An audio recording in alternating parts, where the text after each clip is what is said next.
We've heard a little bit already this evening, or I guess quite a lot, about fitness. Chris, maybe I'll turn to you first, and you can sort of tell us, in the more technical sense, what exactly is fitness? And as junior lawyers, how do we know when we have fitness concerns? Well, I think it's important to not confuse fitness with your ability to get instructions, and I think that's been a theme for Mr. Kelly. You're presumed fit. Your clients are, you should rely on that. If you can get instructions from your client still might be unfit, but if you can get instructions, my view is you should rely on that presumption. So if your client, if all you can get from your client is, well, I don't want to go to the hospital, and if there's an NCR over their head, well, you've got your instructions. So if there comes to a point, though, where you can't even talk to your client about that, at that juncture, I think you're obliged to advise the court that you can't get instructions. Hopefully the judge knows that's code for you're raising the issue of fitness. If they don't, you say, well, I can't get instructions. Again, I suppose. But it's a difficult situation. You ought not be raising it, in my opinion. You can let the court know you're not getting instructions. The judge really should get it at that point. Did either Stacey or Sheldon want to add anything to that? No, I would agree with Chris. I think you have to look at the context that you're dealing with, because some people can be quite confused or mixed up, but they know the magic word is bail, and they're interested in that, and you try to work around that. Can you come up with a bail that is going to be achievable for them and make sense in the circumstances? I generally am not reluctant to raise fitness where I feel the client doesn't understand me and himself can't be understood, him or herself. I found in my experience, limited as it is, I maybe take half a dozen mental health briefs a year, but I found that an assessment, Form 48, an assessment, and even potentially a treatment order can make a huge difference in your client understanding what's going on. And to me, although the test is very different, the legal test of fitness from the ability to give instructions or rational instructions, I've just not been reluctant to do it, and I've noticed that in many cases there's a marked improvement, particularly where your client has a history of non-compliance with medication and so on, that you're going to see a different person very quickly. So I use it as where I feel that there's just no ability to communicate back and forth. I do often make arrangements to get a hospital bed.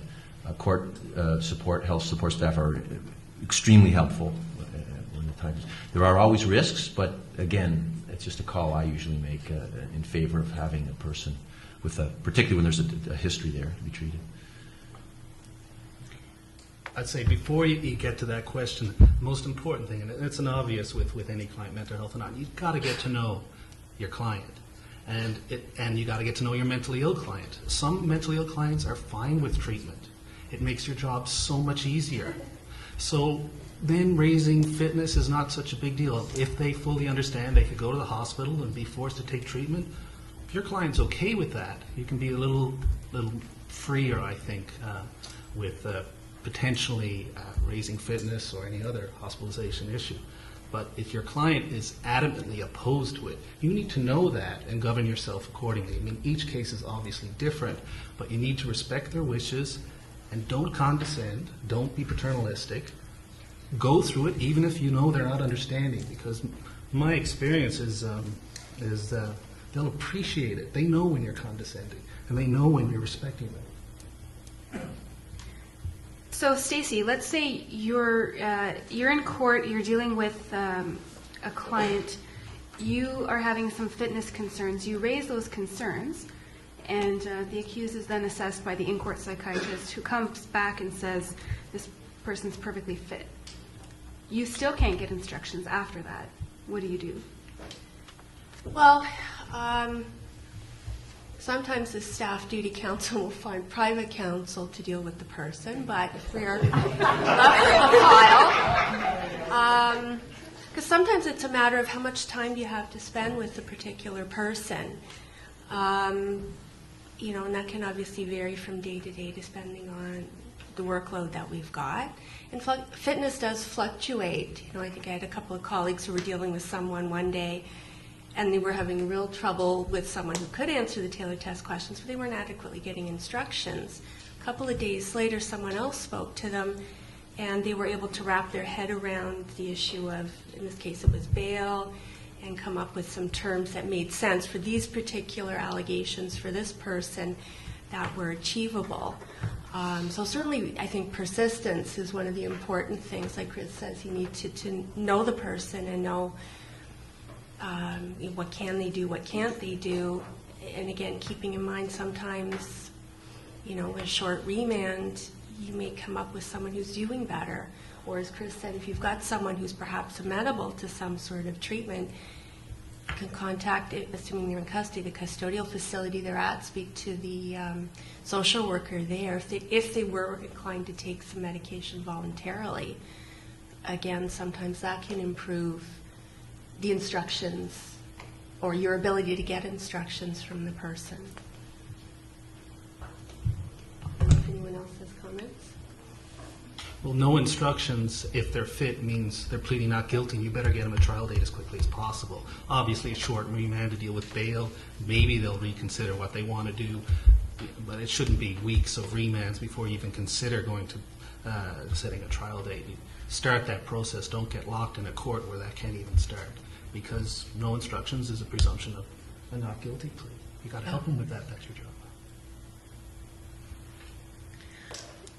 Sheldon, I'll turn to you now to discuss a little bit the legal question of capacity. I guess you can call it the fine line between where you have a mens rea argument and when the mental health sections of the criminal code are invoked.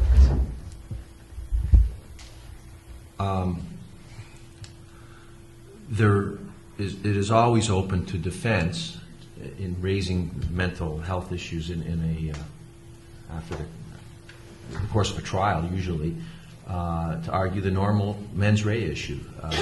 If a person, without raising the specter of a Section 16 disposition, the section scares me, Section 16.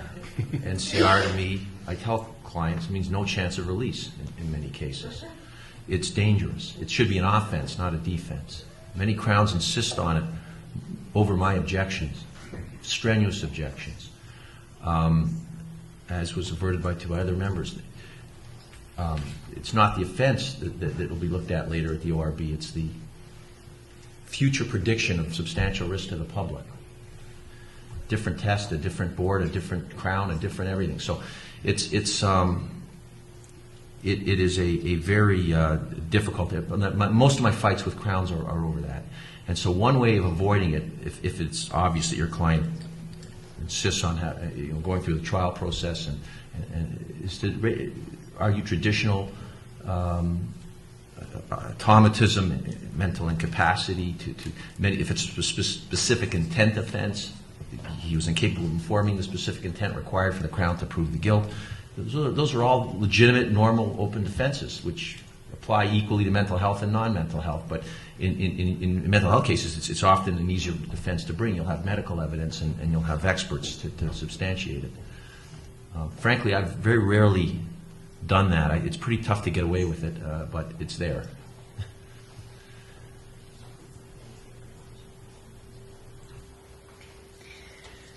Chris, I'll turn to you now. Sometimes when you're in mental health court, you'll hear something about a keep fit order. Can you tell us what that means? Well, it doesn't say keep fit in this section in 672.29, if I recall. But it's difficult to basically read the section. It is what it is. It's subject. It's unhappily drafted, but basically, if the court has reasonable grounds that you would become unfit to stand trial if released.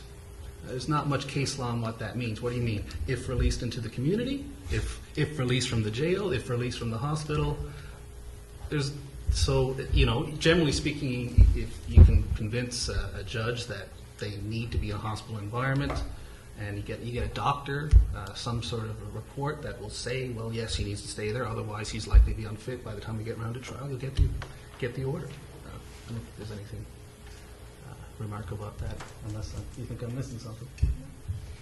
And is that something that you would raise yourself? And if so, in Right. what circumstances? Well, if you know that it's anticipated, for example, you're going to have someone come back and be found fit, you might ask the doctor who's formed that opinion what their opinion on that issue is ahead of time, and perhaps get them to put, if there's a written report prepared, or at least orally tell you and say, listen, can you hang on to the bed?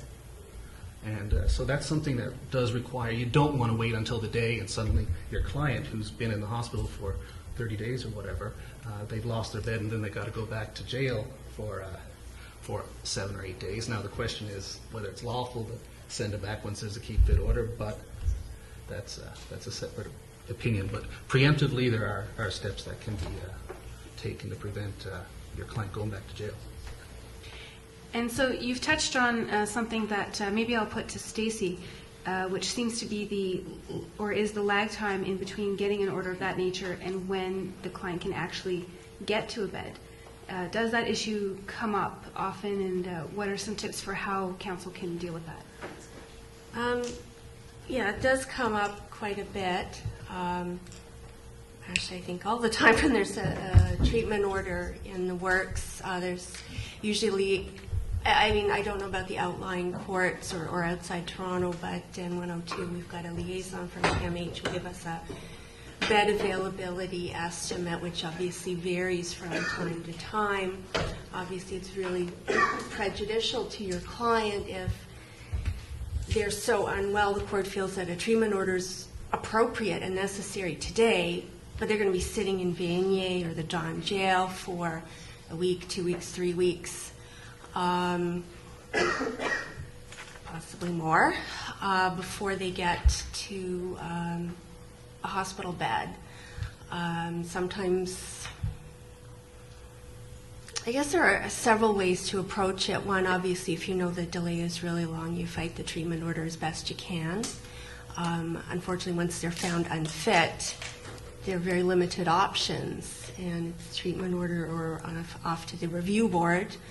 And again, that doesn't necessarily get them to the hospital any faster, and I'm sure Chris can tell you more about the case law dealing with that issue.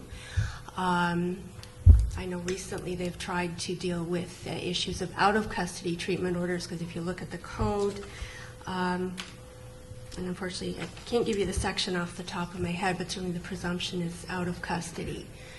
Fitness can arise at any point in the process. Unfortunately, a lot of people we do see are in custody, often at the pre-bail stage. So, yes, it is an issue. Obviously, raise it. I don't know what the magic trick is once your client's found unfit, though.